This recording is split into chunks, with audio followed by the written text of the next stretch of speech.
أعوذ بالله من الشيطان الرجيم بسم الله الرحمن الرحيم قالوا تالله لقد علمتم ما جئنا لنفسد في الأرض وما كنا سارقين۔ ان بھائیوں نے کہا خدا کی قسم تم لوگ خوب جانتے ہو کہ ہم اس ملک میں فساد کرنے نہیں آئے ہیں اور ہم چوریاں کرنے والے لوگ نہیں ہیں۔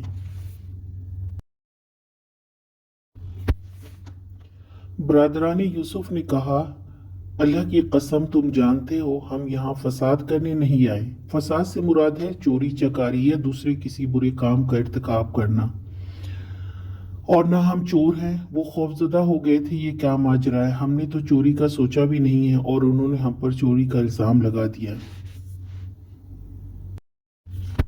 یوسف علیہ السلام کے بھائی اس اچانک افتاد سے پریشان ہوئے کہ یہ کوئی معمولی الزام نہ تھا۔ ملک کے دربار میں چوری کرنے کا کبھی خیال بھی نہیں گزرا، اس لیے انہوں نے قسم بھی کھائی اور ساتھ ساتھ اپنی پاک بازی کی گواہی بھی دینے لگے کہ ہم فسادی نہیں ہیں۔ یہ بات آپ بھی جانتے ہیں، کیونکہ قحط کے بعد یہ لوگ پابندی سے اناج لینے آ رہے تھے، اسی لیے کہا کہ آپ جانتے ہیں ہم چور نہیں ہیں۔ آج کا سوال، سوا تلاش کرنے والوں کو بھائیوں نے کیا جواب دیا؟